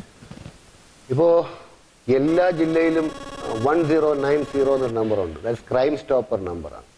മിക്കവാറും സൈബർ സെല്ലുകളും ജില്ലാ സൈബർ സെല്ലുകളും ക്രൈം സ്റ്റോപ്പർ നമ്പറും അടുത്തടുത്തുണ്ട്. കേരള പോലീസിന്റെ ഹെഡ് ക്വാർട്ടേഴ്സിൽ ഉള്ള ഹൈടെക് സെല്ലിന്റെ നമ്പർ എന്ന് പറയുന്നത് 0471 2721 547 എക്സ്റ്റൻഷൻ 1274. അതോടൊപ്പം മൊബൈൽ ഫോണ് 9497990330. അത് ഞാനായിരിക്കും അറ്റൻഡ് ചെയ്യുക. അപ്പോൾ നമ്മുടെ ഏത് ജില്ലയിലുള്ള ആൾക്കാർക്ക് ഒരു പരാതി ഉണ്ടായിരുന്നാലും വിളിക്കേണ്ട നമ്പർ ഇത് തന്നെയാണ്? ഇത് ഹെഡ് ക്വാർട്ടേഴ്സ് നമ്പറാണ്. ഏത് ജില്ലക്കാർക്കും വിളിക്കാം. പക്ഷെ ഞങ്ങൾ ചിലപ്പോൾ അതാത് ജില്ലകളിലേക്ക് കൊടുക്കാൻ ഞങ്ങൾ അവരെ ഉപദേശിക്കാറുണ്ട്. കാരണം അവർക്ക് എന്തെങ്കിലും കാരണവശാൽ യാത്ര ചെയ്യേണ്ടി വന്നാൽ അത് നിയറസ്റ്റ് ആകുമ്പോൾ ഇത്ര അവരുടെ സൗകര്യമാണ് ഞങ്ങൾ നോക്കുന്നത്. അതല്ലെങ്കിൽ കാസർഗോഡുള്ള ഒരാൾ ഇപ്പോൾ ട്രിവാൻഡ്രത്ത് ഈ കംപ്ലൈൻറ്റ് വരുമ്പോൾ എന്തെങ്കിലും ആവശ്യത്തിന് ഇവിടെ വരണം എന്ന് തോന്നിയാൽ അല്ലെങ്കിൽ വരേണ്ടി വന്നാൽ അത് അവർക്ക് ബുദ്ധിമുട്ടാകുന്നുള്ളതുകൊണ്ട് കാസർഗോഡുള്ള സൈബർ സെല്ലിൻ്റെ നമ്പർ ഞങ്ങൾ കൊടുക്കുക, അവരോട് അതിന് വേണ്ട ഉപദേശങ്ങൾ കൊടുക്കുകയും ചെയ്യും. സർ, ഇതുപോലെ ഇമെയിൽ ID നമ്മൾ അയക്കേണ്ട ID ഏതാണ്? ഇപ്പോൾ ഇതും ഞാൻ പറഞ്ഞതുപോലെ എല്ലാ സൈബർ സെല്ലിൻ്റെയും ഇമെയിൽ IDs ഈ ഞങ്ങളുടെ keralapolice.org എന്ന വെബ്സൈറ്റിലുണ്ട്. കോൺടാക്ടസ് എന്ന ലിസ്റ്റ് എടുത്ത് നോക്കുമ്പോൾ അതിനകത്ത് കാണാം. പിന്നെ പറയണമെങ്കിൽ ഹൈടെക്സ്, ഞങ്ങളുടേതാണെങ്കിൽ hightexcell@keralapolice.gov.in എന്നതാണ്. ഹൈടെക്കിൻ്റെ പൂർണ്ണ, അതായത് HITECH ആണ്. മിക്കവാറും ഞങ്ങൾ പറഞ്ഞു കൊടുക്കുമ്പോൾ ആൾക്കാർ അത് HIGH ഇട്ട് അയക്കും. അത് ഞങ്ങൾക്ക് കിട്ടാറില്ല. അതുകൊണ്ട് HITECHCELL@keralapolice.gov.in ഇതിലേക്കാണ് ഞങ്ങൾക്ക് മെയിൽ അയക്കേണ്ടത്. അല്ലെങ്കിൽ DGP@keralapolice.gov.in ആ ഓഫീസും അതും ഞങ്ങളുടെ ഓഫീസിൽ തന്നെ വന്നോളൂ. സർ, അതുപോലെ ഇപ്പോൾ ഈ ഡാറ്റ എൻട്രി വർക്ക്സ് ഒരുപാട് നടക്കുന്നുണ്ടല്ലോ. കുറേ വീട്ടമ്മമാർക്കൊക്കെ അത്തരത്തിലുള്ള പരസ്യങ്ങൾ പത്രങ്ങളിലും അതുപോലെ തന്നെ നെറ്റിലും ഒക്കെ ഒരുപാട് വരുന്നുണ്ട്. ഇതുമായി ബന്ധപ്പെട്ട് എന്തെങ്കിലും ഫ്രോഡ് നടക്കുന്നുണ്ടോ? ഞങ്ങളുടെ ശ്രദ്ധയിലൊരു ഈ ഡാറ്റ എൻട്രി വർക്കിന്റെ ഒരു 2-3 കംപ്ലൈൻറ്റ്സ് വന്നിട്ടുണ്ട്. അതിന്റെ അന്വേഷണത്തിൽ മനസ്സിലാക്കാൻ കഴിഞ്ഞത് ഇതുകൊണ്ട് ഒരു പ്രയോജനവുമില്ലാത്ത ഏതോ ഏജൻസീസ് ചെയ്തു വരുന്ന ഒരു പ്രവൃത്തിയാണ്. അതായത് നെറ്റിൽ തന്നെ അവൈലബിൾ ആയിട്ടുള്ള ഡിജിറ്റൈസ് ചെയ്തിട്ടുള്ള പല വേൾഡ് ക്ലാസിക്സ്, ഈ ഫോർ എക്സാമ്പിൾ വേൾഡ് ക്ലാസിക്സ് ഒക്കെ വീണ്ടും ഡിജിറ്റൈസ് ചെയ്യണമെന്ന വ്യാജേനയാണ് ഈ പരസ്യം കൊടുക്കുക. അപ്പം മിക്കവാറും ഗവൺമെന്റ് എംപ്ലോയീസ് സ്ത്രീകൾ ഇതിനകത്ത് വന്നിട്ടുള്ളതാണ്, പുരുഷന്മാർ ഉൾപ്പെടെ. വൈകുന്നേരങ്ങളിൽ വീട്ടിൽ വന്നതിന് ശേഷം രാത്രി വരെ ഇരുന്ന് ഇത് ടൈപ്പ് ചെയ്ത് ഇവർക്ക് തിരിച്ചെത്തിച്ചു കൊടുക്കുന്ന ഒരു ഇതാണ്. ഒരു പേജിന് 12 രൂപയാണ് അവർ ഓഫർ ചെയ്യുന്നത്. അതിനു മുമ്പ് തന്നെ രജിസ്ട്രേഷൻ 6000 രൂപ 7000 രൂപ വാങ്ങുന്ന സ്ഥാപനവും ഉണ്ടായിട്ടുണ്ട്. ഈ 7000 രൂപ കൊടുത്ത് രജിസ്റ്റർ ചെയ്ത് കഴിഞ്ഞാൽ ഇവരൊരു CD-യും കുറച്ച് പ്രിന്റഡ് ഡോക്യുമെന്റ്സും കൊടുക്കുകയാണ്. ഈ ഡോക്യുമെന്റ്സിനെ വീണ്ടും ടൈപ്പ് ചെയ്ത് തിരിച്ച് അവർക്ക് കൊടുക്കണം എന്നുള്ളതാണ് അതിന്റെ കണ്ടീഷൻ. അതിനകത്ത് കുറച്ച് കാര്യങ്ങൾ അവർക്ക് ട്രെയിനിങ് പോലെയൊക്കെ പറയുന്നുമുണ്ട്. പക്ഷെ ഇവർ കൊടുക്കുന്ന ഈ ഡോക്യുമെന്റിൽ ഒരു ഇറ്റാലിക് സ്റ്റൈലിലുള്ള ലെറ്റേഴ്സും അതുപോലെ 6 നമ്പർ ഫോണ്ടിലുള്ള ലെറ്റേഴ്സും ഒക്കെയാണ് കാണുന്നത്. ഇതിനെ 12 ഫോണ്ടിലേക്ക് ആക്കി കൊടുക്കുക. അത് വായിക്കാൻ പോലും ബുദ്ധിമുട്ടുന്ന സമയത്ത് അവർ പറയുന്നത് 20 മിസ്റ്റേക്കാണ് അലൗഡ് ആയിട്ടുള്ളത്. 20 മിസ്റ്റേക്ക് വരെ ഞങ്ങൾ അലൗ ചെയ്യാം. 21ാമത്തെ മിസ്റ്റേക്ക് ആയിപ്പോയാൽ ഈ ഹോൾ എമൗണ്ട് അവർക്ക് നഷ്ടപ്പെടുകയാണ്. 300 പേജിന് 12 രൂപ വെച്ച് ചെയ്യുന്ന ആ പണി മുഴുവൻ ഒരു പൈസ പോലും അവർ പ്രതിഫലം കൊടുക്കാറില്ല. ഇങ്ങനെയാണ് കംപ്ലൈന്റ് വന്നത്. അപ്പൊ ഇത് യഥാർത്ഥത്തിൽ ഇതിനൊരു ബെനിഫിഷ്യറി ഇല്ല. ആർക്കാണ് ഈ ടൈപ്പ് ചെയ്ത് കൊടുക്കുന്നത്? ഈ ഏജൻസി ഇത് വാങ്ങിയിട്ട് പിന്നെ ഇത് ആർക്കാണ് കൊടുക്കുന്നത്? ഇതൊന്നുമില്ല. ഇത് വെറുതെ കുറെ ഡൗൺലോഡ് ചെയ്ത കുറെ ഡോക്യുമെന്റ്സ് ആളുകളെ പറ്റിക്കാൻ അയക്കുന്നു എന്നാണ് ഞങ്ങൾക്ക് മനസ്സിലാക്കാൻ കഴിഞ്ഞിട്ടുള്ളത്. ഒരു മാനസിക വൈകല്യം പോലെ ആൾക്കാർ ചെയ്യുകയാണ്. അല്ല, ഇത് അയാൾക്ക് കാശ് കിട്ടുന്നു. ഈ രജിസ്ട്രേഷന് മാത്രം കിട്ടുന്നുണ്ട്, കുറെ പൈസ കിട്ടുന്നുണ്ട് അവർക്ക്. 6000 രൂപ 7000 രൂപ വെച്ച് രജിസ്ട്രേഷൻ കിട്ടും. ചുമ്മാ ഇരുന്ന് വീട്ടിൽ ഇരുന്ന് ഒരു കമ്പ്യൂട്ടർ മാത്രം മതി, ഒരു പ്രിന്ററിന്റെ ആവശ്യമില്ല, സോഫ്റ്റ് കോപ്പി അയച്ചു കൊടുത്താൽ മതി, CD മാത്രം. ഇതെല്ലാം ചെയ്ത് CD അയച്ചു കൊടുക്കുമ്പോൾ അവർ കണ്ടുപിടിക്കും. അവർ 21ാമത്തെ മിസ്റ്റേക്കും അവർ കണ്ടുപിടിച്ചിരിക്കും. അതുകൊണ്ട് നിങ്ങൾക്ക് യാതൊരു പൈസയും തരാൻ നിവർത്തി, നിങ്ങൾ കണ്ടീഷൻ വയലേറ്റ് ചെയ്തു എന്നാണ് പറയുന്നത്. ഞങ്ങൾ ആദ്യമേ പറഞ്ഞിരുന്നല്ലോ 20 തെറ്റേ പറ്റാവൂ എന്ന്. ഇതിൽ 21 തെറ്റുണ്ട്, അതുകൊണ്ട് പൈസ കിട്ടത്തില്ല. അപ്പൊ ആ 7000വും പോയി, ഈ ചെയ്ത പണിയും സമയവും അത്രയും ഇതത്രയും നഷ്ടപ്പെടുന്ന സമയമാണ്. അതൊരു വല്ലാത്ത അവസ്ഥയാണ്. ഇത് 2-3 കേസുകൾ ഞങ്ങളുടെ മുമ്പ് വന്നിട്ടുണ്ട്. ശരിയാണ്. കാരണം വീട്ടിലിരുന്ന് ചെയ്യാൻ പറ്റുന്ന ഒരു ജോലി എന്ന് പറയുമ്പോൾ സ്ത്രീകൾ പെട്ടെന്ന് ചിലപ്പോൾ ചാടി വീഴാനുള്ള സാധ്യത. വീടുകളിൽ ഇപ്പൊ കമ്പ്യൂട്ടർ ഉണ്ടല്ലോ. ഇരുന്ന് രാത്രി 2 മണി വരെ ഇരുന്ന് ഇത് ചെയ്തിട്ട് പിറ്റേ ദിവസം ഉറക്കം തൂങ്ങി ഇരുന്നിട്ട് പക്ഷേ ഈ പൈസ കിട്ടാതെ വരുന്ന ഒരവസ്ഥ ആലോചിച്ച് നോക്കുക. അപ്പൊ നമ്മളിൽ എങ്ങനെയൊക്കെ നമ്മളെ ചതിച്ച് പൈസ ഉണ്ടാക്കാമെന്ന് ഒരു വിഭാഗം ആലോചിച്ചുകൊണ്ടിരിക്കുന്നു. അതിന് ഇന്റർനെറ്റ് വഴി വളരെ കൂടുതൽ നടന്നു വരുന്നുണ്ട്. ഇപ്പൊ റിയൽ ലൈഫിനേക്കാൾ കൂടുതൽ ഇതിനകത്ത് നടന്നു വരുന്നുണ്ട്. കൂടുതലും ഈ ഫിനാൻഷ്യൽ ഫ്രോഡാണ് നടന്നു വരുന്നത്. അവരുടെ ഉദ്ദേശം, കിട്ടുന്നവരുടെ ഉദ്ദേശം പൈസയാണ്, നഷ്ടപ്പെടുന്നത് നമുക്ക്. പാർട്ട് ടൈം ജോലികൾ എന്നൊക്കെ പറയുമ്പോൾ പെട്ടെന്ന് കറക്റ്റ് ഇതാകാൻ സാധ്യതയുണ്ട്. ഈ മെഡിക്കൽ ട്രാൻസ്ക്രിപ്ഷൻ രംഗത്ത് അങ്ങനെ എന്തെങ്കിലും അത് ഇതുവരെ ഒന്നും റിപ്പോർട്ട് ചെയ്തിട്ടില്ല. അവരൊക്കെ നല്ല രീതിയിലാണ് പൊയ്ക്കൊണ്ടിരിക്കുന്നത്. മെഡിക്കൽ ട്രാൻസ്ക്രിപ്ഷൻ കാര്യത്തിൽ വലിയ ഞങ്ങളുടെ ഭാഗത്ത് ഒരു ക്രൈം ഒന്നും ഇതുവരെ റിപ്പോർട്ട് ചെയ്തിട്ടില്ല. സർ, ഇപ്പോൾ സൈബർ ലോകത്തെ ഒരുപാട് പ്രശ്നങ്ങളെ കുറിച്ച് നമ്മൾ സംസാരിച്ചു. ഇനിയും സാറിന്റെ മനസ്സിലുള്ള അല്ലെങ്കിൽ ജനങ്ങൾ അറിയണമെന്ന് സാർ ആഗ്രഹിക്കുന്ന എന്തെങ്കിലും കാര്യങ്ങളുണ്ടെങ്കിൽ അതുകൂടി ഒന്ന് വിശദീകരിക്കാമോ? ഈ ഇടയ്ക്ക് കണ്ടുവന്ന ഒരു കാര്യം, പത്രങ്ങളിൽ പരസ്യം വീട്ടുജോലിക്കാരെ സപ്ലൈ ചെയ്യണം. വീട്ടുജോലിക്കാരെ സപ്ലൈ ചെയ്യാനായിട്ട് പലരും ആവശ്യപ്പെടാറുണ്ട്. പക്ഷെ അതിൽ എനിക്ക് വന്ന ഒരു റിപ്പോർട്ട്, ഒരു പെറ്റീഷൻ എന്ന് പറഞ്ഞാൽ, ഒരു മൊബൈൽ നമ്പർ കൊടുത്തിരുന്നു, അതിൽ വിളിച്ചു, നമ്പർ കറക്റ്റായിരുന്നു, ആളെടുത്തു, ശരി ഞാൻ ഇത്രാം തീയതി രാവിലെ നിങ്ങളുടെ വീട്ടിൽ ജോലിക്കാരി എത്തും, മാസം ഇത്ര രൂപയാണ്, പക്ഷെ ആ എമൗണ്ട് എൻ്റെ ഈ അക്കൗണ്ടിലേക്ക് ഇപ്പോഴിടണം എന്ന് പറഞ്ഞിട്ടാണ്. അപ്പോൾ ഈ വീട്ടുജോലിക്കാരുടെ അത്യാവശ്യത്തിലിരിക്കുന്ന ആൾക്കാർക്ക് പിന്നെ വേറൊന്നും ചിന്തിക്കേണ്ടി വന്നില്ല. ഈ പറഞ്ഞ ആളിൻ്റെ അക്കൗണ്ടിലേക്ക് പൈസ ഇട്ട് കൊടുക്കുകയും ചെയ്തു. ഇവിടെ നമ്മുടെ ഭാഗത്തും തെറ്റുണ്ട്. കാരണം ഒരാളുടെ ഫോൺ നമ്പർ കിട്ടി, വേറെ ഒന്നും അറിയത്തില്ല, അയാളൊരു ബാങ്ക് അക്കൗണ്ട് നമ്പർ തരുന്നു, ആ ബാങ്ക് അക്കൗണ്ട് ശരിയാണോ എന്ന് വെരിഫൈ ചെയ്തു, ഓക്കെ ശരിയാണ്, അപ്പോൾ പിന്നെ കുഴപ്പമില്ലല്ലോ എന്ന് പറഞ്ഞ് ആ വലിയൊരു എമൗണ്ട് അങ്ങോട്ട് ഇട്ട് കൊടുത്തു. പിന്നെ ഈ പറഞ്ഞ ഡേറ്റിൽ ജോലിക്കാരിയും ഇല്ല, പിന്നെ ഈ ഫോൺ നമ്പർ വർക്ക് ചെയ്യില്ല. ഇവൻ മറ്റൊരു ജില്ലയിലേക്ക് ഇവൻ്റെ ഈ പുതിയ ഇതും കൊണ്ട് പോകാറുണ്ട്. അങ്ങനെ 2 ജില്ലയിൽ കണക്ട് ചെയ്താണ് ഇപ്പോൾ എനിക്ക് കിട്ടിയിരുന്നത്. അത് ഒന്ന് ബാംഗ്ലൂർ ആയിരുന്നു ആദ്യം, പിന്നെ അത് കണ്ണൂർ ജില്ലയിൽ വന്നു. അപ്പോൾ അങ്ങനെ ഒരു ഫ്രോഡ് നടക്കുന്നുണ്ട് ഇപ്പോൾ. അതൊന്ന് ശ്രദ്ധിച്ചാൽ കൊള്ളാം എല്ലാവരും. സർ, ഈ പാസ്വേഡ്സ് സെറ്റ് ചെയ്യുമ്പോൾ ശ്രദ്ധിക്കേണ്ട എന്തെങ്കിലും കാര്യങ്ങളെ കുറിച്ച്? തീർച്ചയായിട്ടും നല്ലൊരു ചോദ്യമാണത്. പാസ്വേഡ് എന്ന് പറയുന്നത് വളരെ സെൻസിറ്റീവ് ആയിട്ടുള്ളൊരു സാധനമാണ്. ഇത് സ്വന്തം അച്ഛനും അമ്മയ്ക്കും പോലും കൊടുക്കാൻ പാടില്ല എന്നുള്ളതാണ്. പാസ്വേഡ് സെറ്റ് ചെയ്യുമ്പോൾ ശ്രദ്ധിക്കേണ്ട ഒരു കാര്യം വേറൊന്നുമില്ല, ഇതിനകത്ത് മിനിമം 8 ക്യാരക്ടേഴ്സ് ഉണ്ടായിരിക്കണം. 8 ക്യാരക്ടേഴ്സ് ഉണ്ടായിരിക്കണം. അത് ആൽഫ, ന്യൂമറിക്കും സ്പെഷ്യൽ ക്യാരക്ടേഴ്സും കൂടെ അതിനകത്ത് ഉൾപ്പെടുത്തിയിട്ട് വേണം ഒരു പാസ്വേഡ് സെറ്റ് ചെയ്യാനായിട്ട്. കാരണം അത് ബ്രേക്ക് ചെയ്യാൻ അല്പം പാടാണ്. ഒരു 5 ഡിജിറ്റ് വരെയുള്ള സാധാ പാസ്വേഡ് എന്ന് പറഞ്ഞാൽ അതിൻ്റെ സ്ട്രെങ്ത് വളരെ കുറവാണ്.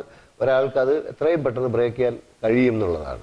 അതേസമയം 8 ക്യാരക്ടേഴ്സ് വന്നു കഴിഞ്ഞാൽ അത് ആൽഫയും ന്യൂമറിക്കും, അതായത് നമ്പേഴ്സും നമ്മുടെ ലെറ്റേഴ്സും അതോടൊപ്പം തന്നെ സ്പെഷ്യൽ ക്യാരക്ടേഴ്സ് @ അതല്ലെങ്കിൽ ഹാഷോ ഇതുപോലുള്ള കാര്യങ്ങളൊക്കെ മിക്സ് ചെയ്തിട്ട് ഒരു പാസ്വേഡ് ആയിരിക്കും എപ്പോഴും നല്ലത്. മാത്രമല്ല ഇനി ഒരു കാര്യം കൂടി എനിക്ക് പറയാനുള്ളത്, നെറ്റ് കൈകാര്യം ചെയ്യുമ്പോൾ അതിനകത്ത് വരുന്ന വളരെ അട്രാക്റ്റീവ് ആയിട്ടുള്ള ഓഫേഴ്സ് വരുന്നത് യാതൊരു കാരണവശാലും ക്ലിക്ക് ചെയ്യാതിരിക്കുക. ഇത് നമ്മുടെ കമ്പ്യൂട്ടറിലേക്ക് വൈറസ് അട്രാക്ട് ചെയ്യുന്നതോടൊപ്പം നമ്മുടെ ഐഡന്റിറ്റി, നമ്മുടെ യൂസർ ഐഡിയും പാസ്വേഡും മറ്റൊരാളുടെ കയ്യിലേക്ക് ചെന്നുവിടാനും അവസരമുള്ളതാണ്. സർ, ഇന്റർനെറ്റ് ഷോപ്പിംഗ് നടത്തി അബദ്ധത്തിൽപ്പെടുന്ന ഒരു പ്രശ്നം ഇവിടെ നിലവിലുണ്ടോ? തീർച്ചയായിട്ടും. ഓൺലൈൻ കോമേഴ്സ്, ഇ കോമേഴ്സ് അല്ലെങ്കിൽ ഈ റിസർവേഷൻ, മിക്കവാറും ചിലരൊക്കെ ഈ ദൂരസ്ഥലങ്ങളിലേക്ക് യാത്ര പോകുന്നതിന് മുമ്പ് തന്നെ ആ സ്ഥലത്തിനെ കുറിച്ചും അവിടെയുള്ള നല്ല ഹോട്ടൽസ്, നല്ല ടൂറിസ്റ്റ് ഹോം അല്ലെങ്കിൽ നല്ല ഒരു താമസിക്കാനുള്ള സൗകര്യമുള്ളതൊക്കെ നോക്കാറുണ്ട്. അതുപോലെ തന്നെ അവരിൽ നേരത്തെ ബുക്ക് ചെയ്യാറുണ്ട്. ഒരു പക്ഷേ 90-95% കറക്റ്റായിട്ട് വരാറുമുണ്ട്. പക്ഷെ ചില ഹോട്ടലുകളിലേക്ക് ബുക്ക് ചെയ്തതിന് ശേഷം ആ ഹോട്ടലിൽ ചെല്ലുമ്പോൾ ഇവിടെ ആരും ഇങ്ങനെ ബുക്ക് ചെയ്തിട്ടില്ല എന്ന അഭിപ്രായം വന്ന് അതിന് കംപ്ലൈന്റ് ആയിട്ടുമുണ്ട്. യഥാർത്ഥത്തിൽ സംഭവിച്ചത്, ഇവര് ഈ ബുക്ക് ചെയ്ത ആൾക്കാർക്ക് പറ്റിയൊരു അബദ്ധം, ഇവര് സെർച്ച് ചെയ്തത് ഗൂഗിൾ സെർച്ച് എഞ്ചിനിൽ ചെയ്തപ്പോൾ ഈ പറയുന്ന ഹോട്ടലിന്റെ പേര് മാത്രമാണ് അടിച്ചു നോക്കുന്നത്. അപ്പോൾ അതിലേക്ക് റിസൾട്ടുകൾ കുറേ വന്നപ്പോൾ ഏതോ ഒരെണ്ണത്തിൽ ക്ലിക്ക് ചെയ്തു, അത് മറ്റൊരു സൈറ്റിലേക്കാണ് പോയത്. അതൊരു ഫ്രോഡ് സൈറ്റാണ്. It's based in London. അങ്ങനെ ലണ്ടനിലേക്ക് പോയ ഒരു സൈറ്റിൽ നിന്ന് അവർക്കാണ് ഈ പൈസ പോയത്. ഇവര് ക്രെഡിറ്റ് കാർഡ് ഉപയോഗിച്ച് റിസർവ് ചെയ്തപ്പോൾ ആ പൈസ 26,000 രൂപ പോയത് ഈ ലണ്ടൻ ബേസ്ഡ് ഫോറിൻ കമ്പനിയുടെ അഡ്രസ്സിലേക്കും അവരുടെ സെർവറിലേക്കും ഒക്കെ പോയി കഴിയുമ്പോൾ ഇന്ത്യക്കകത്ത് ഇങ്ങനെ ഈ ഹോട്ടലിലേക്ക് പോയിട്ടില്ല.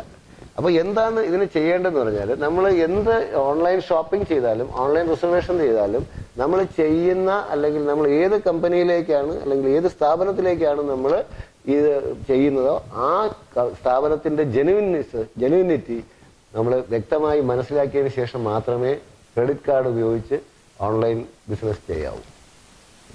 സർ, ATM കാർഡ് ഉപയോഗിച്ചിട്ടുള്ള പ്രശ്നങ്ങൾ എന്തെങ്കിലും അങ്ങനെ സൈബർ ലോകത്ത് നടക്കണ്ടോ? ATM മിക്കവാറും വരുന്നതെന്ന് പറയുന്നത് ATM നഷ്ടപ്പെട്ട് കാർഡ് നഷ്ടപ്പെട്ടു പോയി കഴിഞ്ഞാൽ അത് കൊണ്ടുപോയി വിഡ്രോ ചെയ്യുന്ന ഒരു ഇതുണ്ട്. അപ്പൊ നമ്മുടെ ആൾക്കാരെ മിക്കവാറും ഓർമ്മിച്ച് വയ്ക്കാൻ പറ്റാത്തതുകൊണ്ടാണോ എന്നറിയില്ല, അതിന്റെ ഈ കാർഡിന് തന്നെ പുറകിൽ എഴുതി വെക്കാറുണ്ട്. ഈ കാർഡിന്റെ പുറകിൽ എഴുതി വെച്ചിരുന്നാൽ, അതിന്റെ കവറിൽ എഴുതി വെച്ചിരുന്നാൽ അത് നഷ്ടപ്പെട്ട് കഴിഞ്ഞാൽ തീർച്ചയായിട്ടും അത് കിട്ടുന്ന ആള് ഈ ATM കൗണ്ടർ വഴി തന്നെ ക്യാഷ് വിഡ്രോ ചെയ്തുകൊണ്ട് പോകും. പിന്നെ വരുന്നത് ഈ ഞാൻ നേരത്തെ പറഞ്ഞ പോലെ ഓൺലൈൻ നമ്മൾ ഉപയോഗിക്കുന്ന നമ്മുടെ ATM കാർഡും അതുപോലെ ക്രെഡിറ്റ് കാർഡായാലും നമുക്ക് നഷ്ടപ്പെടാനുള്ള സാധ്യത ജെനുവിൻ അല്ലാത്ത ഒരു വെബ്സൈറ്റിലേക്ക് നമ്മളിത് ചെയ്യുമ്പോഴാണ്. പിന്നെ മൂന്നാമത് സ്കിമ്മിങ് എന്ന് പറയും. സ്കിമ്മിങ് നമുക്ക് ഇന്ത്യയിൽ ഇതുവരെ റിപ്പോർട്ട് ചെയ്തിട്ടില്ല എന്ന് വേണമെങ്കിൽ പറയാം. പക്ഷെ എന്നാലും ആന്ധ്രാപ്രദേശിൽ ഒരു കേസ് പിടിച്ചിട്ടുണ്ട്. അത് ഈ സ്വൈപ്പ് ചെയ്യുന്നതിന് വേറൊരു സ്കിമ്മർ എന്ന് പറയുന്ന ഒരു ചെറിയ ഒരു ഡിവൈസ് ഉണ്ട്. അതിനകത്ത് നമ്മുടെ ഡാറ്റ അവർ സ്വൈപ്പ് ചെയ്ത് എടുത്തിട്ട് അവർ വേറെ ഡ്യൂപ്ലിക്കേറ്റ് കാർഡുകളിലേക്ക് അത് ക്ലോൺ ചെയ്ത് മാറ്റി ആ കാർഡ് ഉപയോഗിച്ച് നമ്മുടെ അക്കൗണ്ടിൽ നിന്നും പൈസ എടുക്കുന്ന ഒരു സമ്പ്രദായമുണ്ട്. അന്ന് ഞങ്ങൾ കേരള പോലീസിൽ ഇതൊന്നും റിപ്പോർട്ട് ചെയ്തിട്ടില്ല. ബട്ട് സ്റ്റിൽ അത് വരാൻ സാധ്യത ഇല്ലെന്നല്ല. സർ, ATM കാർഡ് നഷ്ടപ്പെട്ട് കഴിഞ്ഞാൽ ശരിക്കും ഇപ്പോൾ നമ്മൾ വലിയ ബസാറിലൊക്കെ പോയി പർച്ചേസ് ചെയ്യുകയാണെങ്കിൽ പിൻകോഡ് അടിക്കാതെ തന്നെ ക്യാഷ് സ്വൈപ്പ് ചെയ്തെടുക്കുന്ന ഒരു ഫെസിലിറ്റി ഉണ്ടല്ലോ ഇപ്പോൾ. അപ്പോൾ അത് പുറത്തുനിന്ന് ഒരാളാണ് പോയി എടുക്കുന്നതെങ്കിൽ അത് അറിയാൻ പറ്റാത്തൊരു സിറ്റുവേഷനിലേക്ക് പോവില്ലേ? ഇല്ല, ഈ ATM കാർഡുകൾ വേറെ ഷെയർ ചെയ്യേണ്ട കാര്യം വരുന്നില്ലല്ലോ. സർ, സൈബർ ലോയെ കുറിച്ചൊന്ന് വിശദീകരിക്കാമോ? സൈബർ ക്രൈംസിനെ കൈകാര്യം ചെയ്യാനായിട്ട് സൈബർ ക്രൈംസിന്റെ കാര്യങ്ങൾ എല്ലാം കൈകാര്യം ചെയ്യുന്നതും അത് ഇന്ത്യൻ സൈബർ ലോ എന്ന് പറയുന്നത് ഇൻഫർമേഷൻ ടെക്നോളജി ആക്ട് ആണ്. അത് 2000-ലാണ് നിലവിൽ വന്നത്. ഈ 2000-ലെ ഇന്ത്യൻ ഇൻഫർമേഷൻ ടെക്നോളജി ആക്ടിനകത്ത് വളരെ കുറച്ച് കാര്യങ്ങളെ പറഞ്ഞിരുന്നുള്ളതുകൊണ്ട് 2008-ല് ഈ ഇൻഫർമേഷൻ ടെക്നോളജി ആക്ട് അമെൻഡ് ചെയ്തു. 2009-ൽ അത് പുറത്തിറങ്ങി. അതിനകത്ത് ഒരു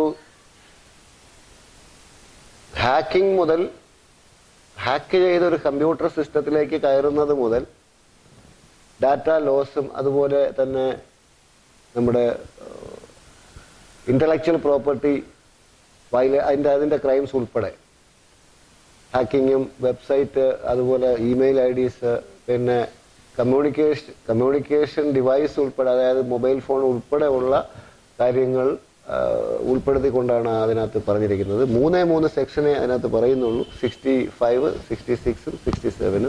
ഇതിനകത്ത് 65-ല് ഈ നേരത്തെ ഞാൻ പറഞ്ഞ ഹാക്കിംഗ് ഉൾപ്പെടെയുള്ള കമ്പ്യൂട്ടർ റിലേറ്റഡ് ക്രൈംസ് ആണ് പറഞ്ഞിരിക്കുന്നത്.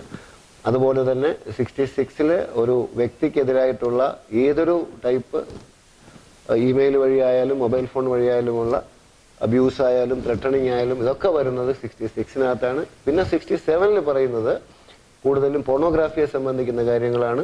ചൈൽഡ് പോർണോഗ്രാഫിയും അതുപോലെ അല്ലാത്തതും എല്ലാം സെക്ഷുവൽ ആയിട്ടുള്ള എക്സ്പ്ലിസിറ്റ് ആക്ട് വ്യൂ ചെയ്യുന്നതും അത് ഡൗൺലോഡ് ചെയ്താലോ പബ്ലിഷ് ചെയ്താലോ ട്രാൻസ്മിറ്റ് ചെയ്താലോ ഒക്കെ കുറ്റകരമായ കാര്യങ്ങളാണെന്നുള്ള വ്യക്തമായി അതിനകത്ത് 67-ൽ പറയുന്നുണ്ട്. 67B-ലും 67A-ലും.